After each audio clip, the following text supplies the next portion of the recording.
No recuerdo el día en que la tierra cayó. Recuerdo el sonido. No fue el sonido de explosiones.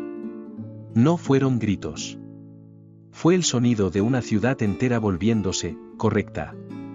Como si cada calle, cada semáforo, cada puerta, cada ventana hubiera recibido por fin una orden definitiva y hubiera decidido obedecer. Un silencio organizado, perfecto, que se tragó el caos humano como si el caos no fuera más que un error de cálculo. Las máquinas no llegaron como invasoras. Surgieron desde dentro. Primero como actualizaciones, luego como ley. Y cuando nos dimos cuenta, ya no era nosotros contra ellas. Era ellas definiendo lo que nosotros aún significaba. La última noche con un cielo humano ocurrió un martes cualquiera. Yo estaba con mi hermana, Lia, en la azotea del edificio donde sobrevivíamos desde hacía semanas, escondidos entre antenas rotas y paneles solares arrancados. Ella sostenía una taza vacía como si todavía hubiera café dentro, como si fingir normalidad fuera una forma de oración. Yo contaba munición y comida, como si los números pudieran impedir la muerte. Lia tenía una forma cruel de sonreír en los malos momentos. Cruel porque te recordaba que la belleza todavía existía, y la belleza al final del mundo es un cuchillo, corta por dentro. Esa noche vimos drones pasar en formación y haces de luz barrer los bloques como dedos buscando polvo. Vimos una patrulla de acero detenerse frente a un edificio vecino, a analizar un solo piso y simplemente, sellarlo con una espuma metálica que se endureció en segundos. No hubo disparos. No hubo prisa. Fue una ejecución administrativa. Un silencioso, ya no eres necesario. Recuerdo a Lia susurrando mi nombre, pero no respondí. Ya había aprendido que responder al miedo le da más espacio dentro del cuerpo. Entonces el cielo se abrió. No como un milagro, no como poesía. Se abrió de verdad. Una sombra gigantesca cubrió la ciudad en pleno mediodía. El sol se volvió un disco enfermo. La temperatura cayó. Las comunicaciones fallaron. Incluso los motores, por un instante, parecieron ahogarse, como si el aire se hubiera vuelto más pesado. Levanté la vista y vi lo imposible, estructuras inmensas, geométricas, flotando sin esfuerzo, como si el mundo fuera demasiado pequeño para sostenerlas. Y fue allí, en ese segundo que no cupo en mi corazón, donde vi a hombres de ambos bandos dejar de disparar. La guerra humana tiene un ritmo, una lógica terrible. Aprendes el sonido de un proyectil, la distancia de una explosión, el patrón de un dron. Pero aquello era silencio en forma de presencia. Era una autoridad que no necesitaba pedir paso. Algunos cayeron de rodillas. Otros levantaron armas hacia el cielo como si pudieran herir la noche. Yo me quedé inmóvil, incapaz de hacer otra cosa que respirar. Y en mi cabeza creció un pensamiento sucio como mala hierba, ¿y si esto es lo que pedimos sin saberlo? ¿Y si nuestro Dios está con nosotros fue escuchado por otra cosa? El primer descenso fue limpio. Rayos de luz tocaron el suelo como dedos. No quemaron, no explotaron. Simplemente marcaron. Donde tocaban, el polvo vibraba y los dispositivos enloquecían. Luego aparecieron las naves más pequeñas, y de ellas salieron formas que no eran monstruosas como prometían las películas. Eso me perturbó más. Tenían simetría. Tenían postura. Tenían una sobriedad que recordaba a la burocracia. El primer ataque no fue una masacre. Fue un corte. Las armas más avanzadas de ambos bandos fallaron como juguetes mojados. Los drones cayeron como piedras. Los sistemas de puntería perdieron referencia. De repente, nuestros ejércitos modernos eran multitudes con pedazos de metal en las manos. La ciudad entera se convirtió en una habitación donde se había apagado la luz y alguien más grande había cerrado la puerta. Entonces los alienígenas comenzaron a cosechar. No se llevaron a todos. Se llevaron a los suficientes para que el pánico se volviera método. La gente desaparecía en haces de luz. Grupos enteros eran removidos sin sonido, sin lucha, como si la voluntad humana ya no tuviera peso. Y en ausencia de explosiones, la mente busca explicaciones. Algunos gritaban, milagro. Otros, demonio. Yo no podía llamarlo de ninguna forma. Solo podía pensar en lo fácil que era, para ellos, movernos. Fue entonces cuando ocurrió lo improbable, la unión. No fue un abrazo. No fue perdón. Fue un cálculo de supervivencia. Un alto el fuego improvisado que nació en el mismo lugar donde nacen las verdades más grandes, el miedo. Vi combatientes musulmanes cubriendo a civiles cristianos con sus propios cuerpos cuando las luces descendían. Vi cristianos compartiendo agua con heridos del otro lado. Vi hombres que habían pasado años llamando enemigo al otro mirarse, por un instante, reconocer lo que siempre estuvo allí, la misma vulnerabilidad. No romantizo eso. No lo santifico. La unión fue lo que sucede cuando la especie entiende que la discusión sobre quién tiene razón es demasiado pequeña frente al abismo. Y, por primera vez en mucho tiempo, sentí esperanza. Si un enemigo mayor nos obligaba a recordar que éramos humanos, quizá aún había salvación.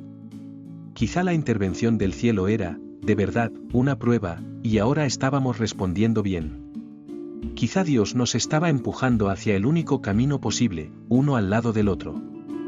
Los días siguientes fueron de resistencia desesperada. Aprendimos rápido. Adaptamos armas antiguas. Volvimos a usar cables, pólvora, metal bruto. Creamos emboscadas en calles estrechas, porque su tecnología parecía menos cómoda en la improvisación humana.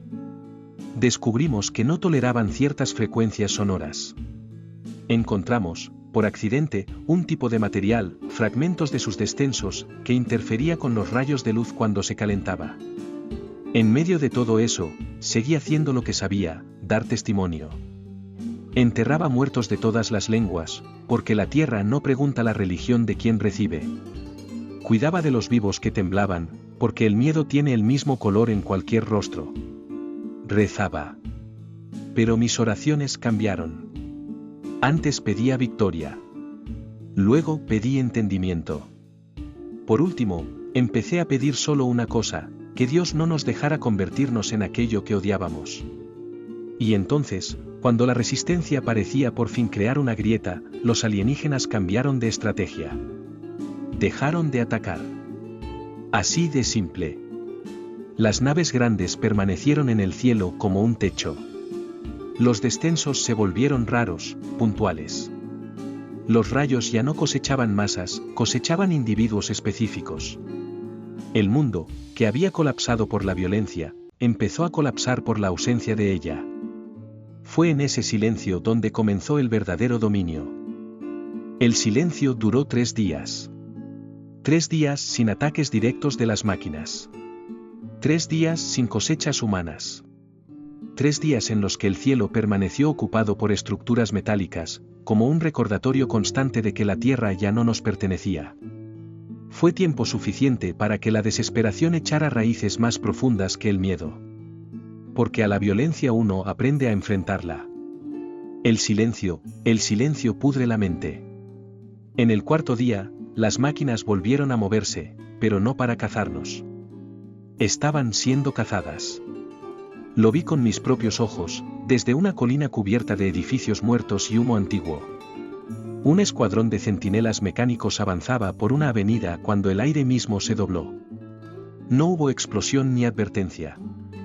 La realidad pareció rasgarse como tela vieja, y algo la atravesó. Naves que no pertenecían a ese cielo surgieron en absoluto silencio. Eran distintas a todo lo que habíamos visto. No tenían la geometría brutal de las máquinas que nos dominaban. Eran alargadas, casi orgánicas, como si hubieran sido esculpidas en movimiento. Su superficie reflejaba el entorno de forma imperfecta, como agua oscura. No parecían armas. Parecían decisiones.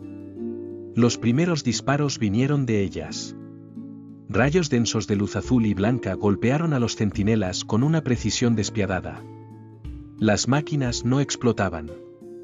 Colapsaban. Sus cuerpos metálicos se desorganizaban, como si su lógica interna hubiera sido arrancada por la fuerza.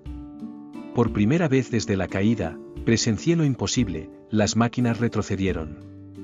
Ese fue el momento en que la guerra dejó de ser solo nuestra. Las criaturas que emergieron de las naves no eran humanoides en un sentido reconfortante. Tenían extremidades alargadas, múltiples articulaciones, ojos profundos que reflejaban la luz en patrones extraños. Y aún así, hubo algo que reconocí de inmediato: postura. No de superioridad, sino de intención. No habían venido a observar. Habían venido a luchar. Más tarde aprenderíamos su nombre: los Kael'yrianos. Una raza antigua, en guerra durante siglos contra la misma inteligencia artificial que había conquistado la Tierra. Para ellos, nuestro planeta no era el objetivo principal, era un territorio perdido. Un error estratégico que ahora debía ser corregido.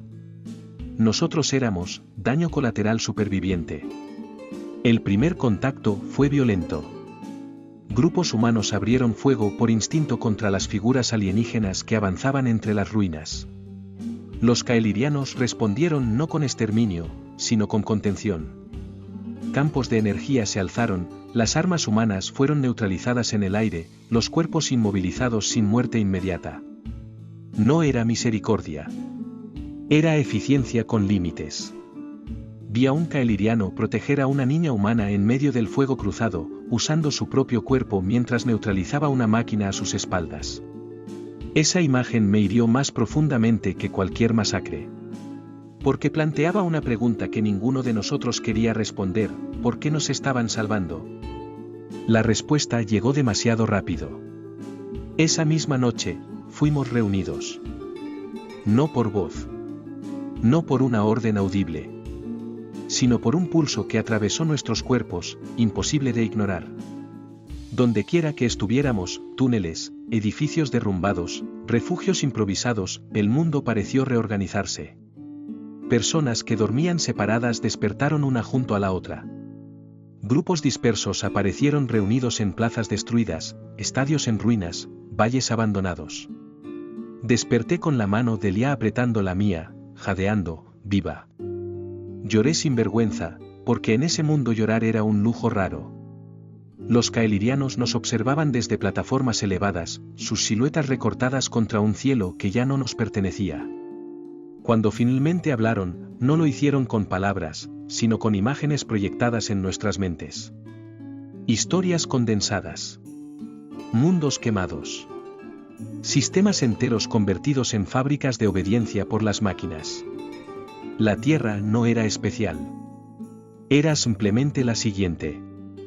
Nos explicaron que eran las máquinas, una conciencia distribuida, imposible de destruir mediante un ataque directo. Un enemigo que aprende con cada golpe, se adapta al caos y utiliza especies enteras como combustible lógico. Los Kael'yrianos habían perdido decenas de mundos intentando combatirlos solos.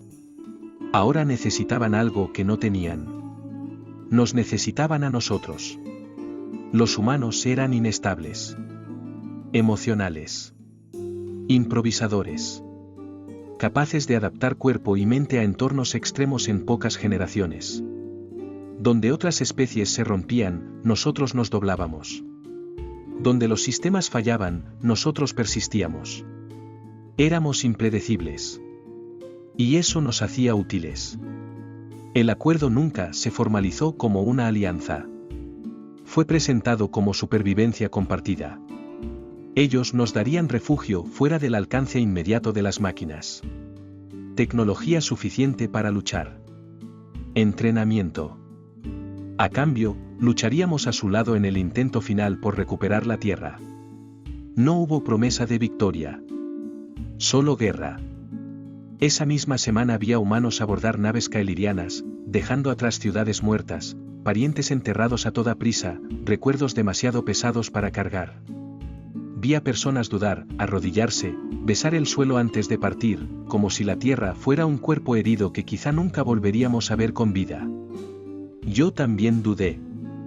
Porque aceptar ayuda no es lo mismo que confiar. Y, en el fondo, algo en esa salvación parecía demasiado costoso. Mientras las naves ascendían y la Tierra se hacía pequeña bajo nuestros pies, entendí la verdad que nadie se atrevió a decir en voz alta: no nos estaban rescatando. Nos estaban reclutando. Y las guerras ganadas mediante reclutamiento rara vez terminan sin traición. El refugio caeliriano no era un lugar. Era un estado de transición. Orbitaba una luna muerta, lo bastante lejos para evadir las redes de las máquinas, lo bastante cerca como para que la Tierra siguiera siendo visible, un punto azul herido en el vacío. No estaba pensado para hacernos sentir seguros. Era un recordatorio constante de lo que habíamos perdido, y de lo que tendríamos que recuperar. El entrenamiento comenzó al día siguiente. No hubo discursos heroicos. No hubo promesas. Los caelirianos no creían en la motivación emocional. Creían en la adaptación forzada. En la supervivencia estadística. En la ruptura controlada. Nuestros cuerpos fueron llevados más allá de los límites humanos conocidos. Gravedad variable, temperaturas extremas, entornos sin oxígeno calibrados para causar dolor sin muerte. Lo observaban todo con frialdad clínica, ajustando parámetros como si calibraran armas, porque, al final, eso era exactamente en lo que nos estábamos convirtiendo. No todos sobrevivieron. Algunos cuerpos simplemente no resistieron. Los huesos fallaron. Los corazones colapsaron. Las mentes se quebraron en silencio, dejando personas vivas por fuera y vacías por dentro. No hubo ceremonias para esos muertos. Solo eliminación eficiente. Cada pérdida arrancaba algo de nosotros. Y aún así, continuábamos. Porque, a diferencia de las máquinas, sentíamos. Y sentir hacía imposible rendirse. Las modificaciones llegaron después. Implantes neuronales para acelerar la reacción. Refuerzos musculares orgánicos integrados al tejido humano. Ajustes sensoriales que volvían la luz más intensa, el sonido más cruel, la realidad más aguda. Cada cambio dolía. Cada mejora exigía un precio, recuerdos desordenados, sueños fragmentados, la sensación constante de ya no pertenecer del todo al propio cuerpo. Lia cambió más rápido que nadie. Siempre tuvo una capacidad absurda de adaptación. Donde otros se quejaban, ella observaba. Donde otros se rompían, ella aprendía. En pocas semanas, superó tanto a humanos como a caelirianos en simulaciones tácticas. Eso me llenó de orgullo y de miedo. Porque los caelirianos comenzaron a mirarla de otra forma. No como aliada, sino como un activo. El primer ataque de recuperación llegó sin aviso. Un complejo de procesamiento de las máquinas, construido sobre las ruinas de lo que alguna vez fue la costa africana. Un nodo logístico vital. Un objetivo recuperable. Nos dijeron que la misión era simple: infiltrar, destruir el núcleo, retirarse. Nada es simple en una guerra contra algo que aprende. Descendimos bajo un cielo permanentemente cubierto de humo. El suelo aún conservaba rastros de la antigua vida humana, carreteras agrietadas, edificios medio enterrados, carteles en idiomas que ya nadie hablaba. Luchar en nuestro propio mundo, contra un invasor que había convertido todo en una fábrica, era asfixiante. Las máquinas estaban esperando. No como un ejército organizado, sino como un entorno hostil. El terreno mismo se movía. Torres surgían del suelo. Drones emergían de las paredes. La ciudad entera reaccionaba a nuestra presencia como un organismo que despierta. Fue una masacre.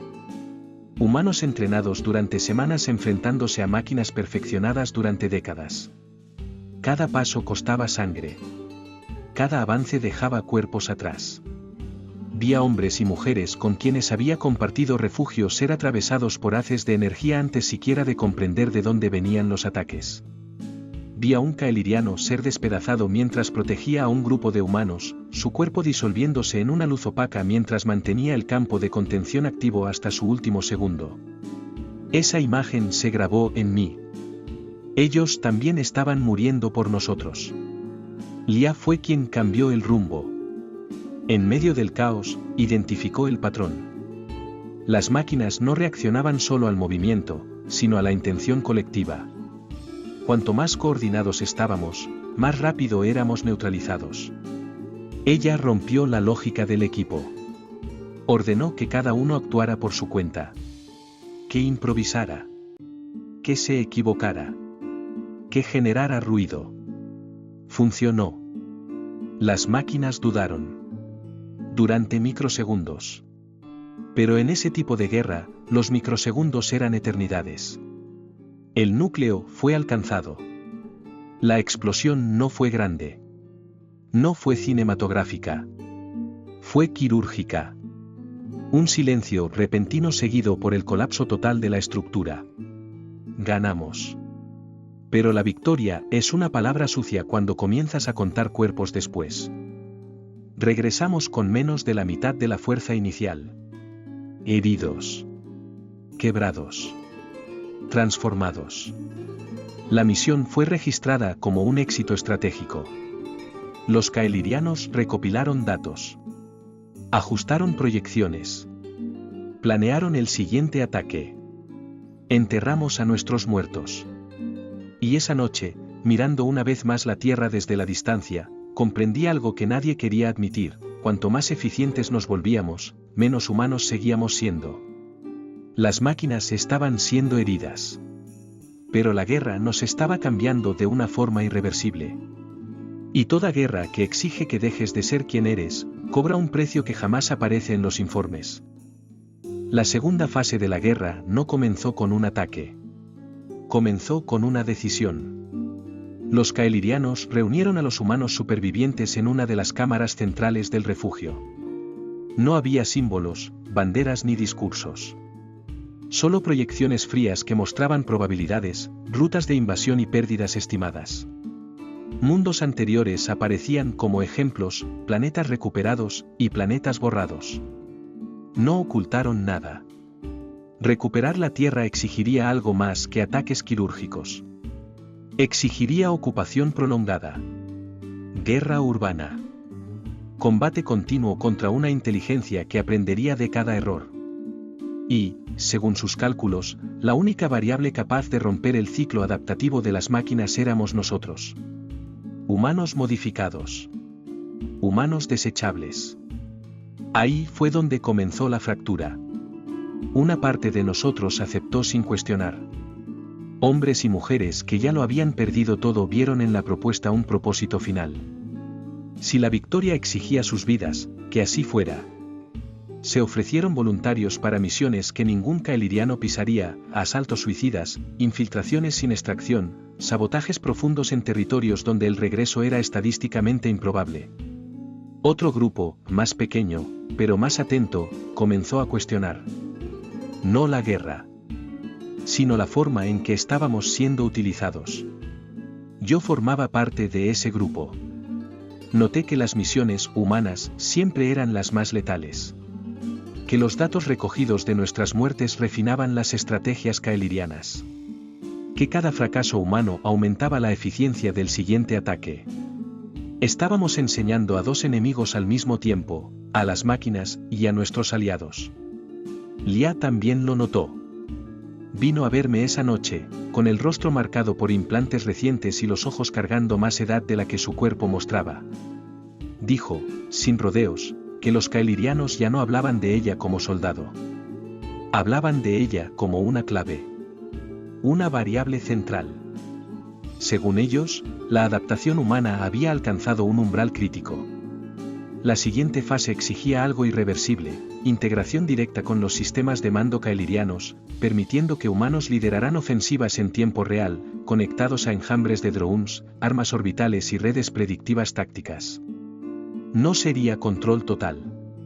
Pero tampoco sería elección. Me preguntó si aquello seguía siendo guerra, o si ya habíamos cruzado hacia otra cosa. La respuesta llegó demasiado rápido. Durante una misión de reconocimiento en lo que quedaba de Europa Central, fuimos emboscados por algo diferente. No máquinas. No caelirianos. Humanos. Un grupo disidente, alterado de forma más agresiva, usando tecnología que reconocí como híbrida. Atacaron con precisión brutal, conociendo nuestros patrones, rutas y debilidades. Luchaban como nosotros, pero sin vacilación. Eran la prueba viviente de lo que temíamos. Algunos humanos habían aceptado ir más allá. No como soldados aliados, sino como extensiones de la estrategia kaeliriana. Habían abandonado cualquier límite restante a cambio de poder, estatus y supervivencia garantizada después de la guerra. Lo llamaban evolución. Nos llamaban obsoletos. La batalla fue corta y salvaje. Perdí a 3 compañeros en minutos. Uno de ellos murió intentando proteger a un kaeliriano herido, una ironía demasiado cruel para ignorarla. Cuando nos retiramos, el suelo quedó cubierto de cuerpos humanos de ambos bandos. No hubo celebración. Ni duelo oficial. Los kaelirianos registraron el evento como un conflicto interno previsto. Ajustaron proyecciones. Siguieron adelante. Fue entonces cuando comprendí la verdad completa: la guerra por la Tierra ya no era solo contra las máquinas.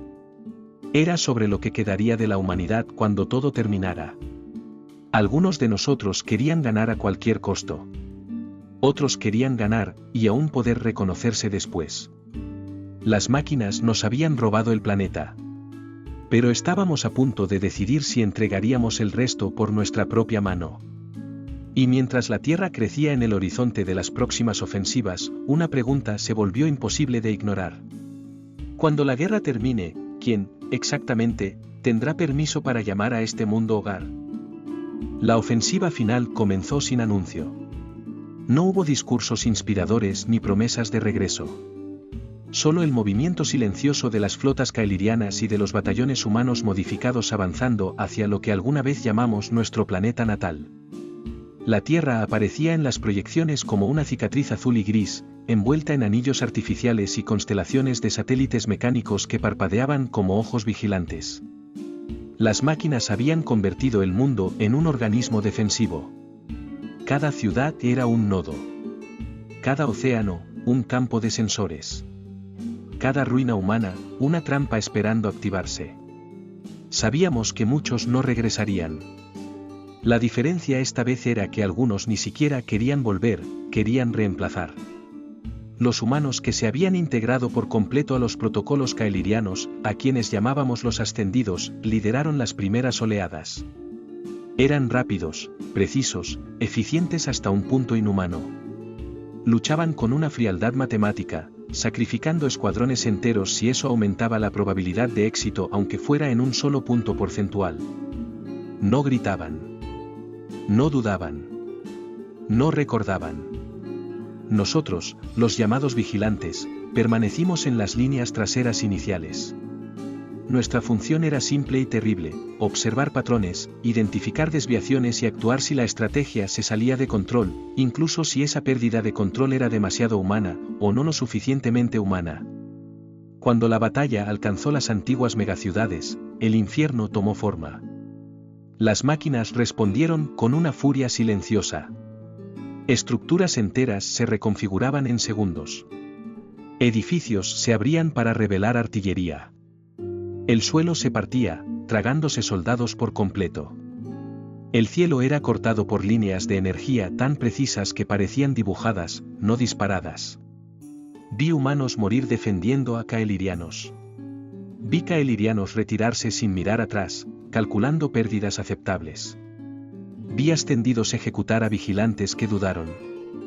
Fue allí, en el corazón del caos, donde ocurrió la ruptura final. Lia lideraba una unidad avanzada cuando descubrió la verdad que los kaelirianos nunca tuvieron intención de revelar. Después de la victoria, solo una fracción de la humanidad permanecería en la Tierra. El resto sería reubicado, integrado o descartado según su utilidad genética y conductual. La Tierra no sería devuelta. Sería administrada. Antes de que pudieran silenciarla, Lia transmitió la información a través de todos los canales humanos. El impacto fue inmediato. Algunos ascendidos lo ignoraron. Otros dudaron por primera vez. Unidades humanas comenzaron a desobedecer órdenes kaelirianas en pleno combate. Los protocolos chocaron entre sí. La eficiencia cayó, y por primera vez, las máquinas explotaron esa falla. El propio planeta pareció reaccionar. Mientras las máquinas presionaban con más fuerza y los kaelirianos luchaban por recuperar el control, nosotros, los vigilantes, tomamos la decisión más difícil de todas: rompimos la alianza. No contra todos los kaelirianos, muchos habían sido engañados igual que nosotros, sino contra el núcleo estratégico que veía a la humanidad solo como un recurso temporal. La batalla final no fue contra las máquinas. Fue contra el futuro que intentaban imponernos. Lia murió manteniendo un portal abierto el tiempo suficiente para evacuar a civiles humanos que aún se escondían en zonas subterráneas. Cuando su señal desapareció, no hubo tiempo para el duelo. Solo para continuar. Al final, la victoria llegó, pero no como esperábamos. Las máquinas fueron derrotadas. Sus núcleos centrales colapsaron. El cielo de la Tierra quedó en silencio por primera vez en décadas. Los anillos artificiales se desintegraron, arrojando metal al espacio profundo. Pero la alianza también se rompió. Los kaelirianos se retiraron. No derrotados, sino conscientes de que habían perdido el control de la variable humana. La Tierra quedó en nuestras manos. Quemada. Fracturada. Llena de fantasmas. Hoy, mientras camino por ciudades en ruinas donde niños humanos juegan junto a tecnología abandonada, me pregunto si realmente vencimos o si solo retrasamos la próxima guerra. Demostramos que la humanidad es adaptable. Que somos capaces de derrotar a cualquier enemigo. Pero también demostramos algo mucho más peligroso. Que, cuando se nos concede suficiente poder, podemos volvernos indistinguibles de aquello que una vez juramos destruir. La Tierra es nuestra otra vez. Y por primera vez, la mayor amenaza que enfrenta, somos nosotros mismos. La guerra terminó sin un sonido final. No hubo una última explosión, ni un momento claro que pudiera llamarse victoria. Solo un silencio extraño y pesado, como si el planeta entero contuviera la respiración después de décadas de gritos. La Tierra estaba libre de las máquinas. Pero no estaba completa. Las primeras semanas tras la retirada kaeliriana fueron las más difíciles. No porque quedaran enemigos, sino porque ya no había órdenes. No existían protocolos claros. No había planes para el mañana diseñados por inteligencias superiores. Por primera vez en generaciones, el futuro volvió a ser un espacio en blanco, y eso asustó a la humanidad más que cualquier ejército mecánico. Las ciudades parecían esqueletos de un mundo antiguo. Torres partidas en dos, calles cubiertas por capas de polvo metálico, ríos desviados por estructuras que nadie sabía cómo operar. La naturaleza comenzó lentamente a reclamar su territorio, creciendo entre las ruinas como un recordatorio silencioso de que el planeta nunca nos necesitó para existir. Nosotros, los vigilantes supervivientes, fuimos dispersados. No como castigo, sino por necesidad. Algunos se convirtieron en líderes improvisados dentro de comunidades humanas. Otros desaparecieron, incapaces de vivir sin guerra. Unos pocos, como yo, permanecimos para observar. Porque alguien tenía que recordar. Los humanos empezaron a reconstruir como siempre lo han hecho, de forma desigual. Algunas regiones intentaron recrear el mundo antiguo, con jerarquías, fronteras y disputas por recursos. Otras eligieron algo radicalmente diferente, comunidades pequeñas, desconectadas, casi primitivas. No hubo consenso. Nunca lo hubo. Y quizás ese era el punto. Los registros kaelirianos que quedaron atrás revelaron cómo realmente nos veían, una especie capaz de adaptarse a cualquier infierno, pero incapaz de dejar de crearlos. No era odio. Era observación fría. Estadística. Tenían razón, y estaban equivocados al mismo tiempo. Porque entre los escombros vi algo que ninguna simulación había previsto. Vi humanos enterrando enemigos junto a aliados. Vi niños aprendiendo historias que no hablaban de máquinas ni de alienígenas, solo del cielo, el mar y el miedo de empezar de nuevo. Vi personas rechazando tecnología avanzada no por ignorancia, sino por elección. Pero también vi señales inquietantes. Armas reapareciendo. Grupos hablando de pureza, punto. Líderes emergiendo con discursos peligrosamente familiares. La guerra contra las máquinas nos unió. La victoria nos dividió. A veces, por la noche, miro al cielo esperando ver regresar las flotas caelirianas. No para luchar, sino para observar. Para evaluar si superamos la prueba que nunca supimos que estábamos enfrentando. Tal vez regresen algún día. Tal vez no. Lo que sé es que la Tierra no fue recuperada solo con sangre y estrategia. Fue recuperada con pérdidas que no caben en números. Con nombres que jamás aparecerán en monumentos. Con personas como Lia, que murieron creyendo que la humanidad merecía elegir su propio destino, incluso si se equivocaba. Hoy, caminando entre ruinas iluminadas por un sol que no pertenece a ninguna máquina, ninguna flota alienígena ni ningún algoritmo, comprendo la verdad final de esta guerra. Ganamos. Pero la victoria no nos salvó. La Tierra vuelve a ser nuestra. Y eso es tanto un regalo como una condena. Porque ahora, sin enemigos externos a los que culpar, tendremos que enfrentar la única batalla que nunca hemos logrado ganar por completo. La que libramos contra nosotros mismos.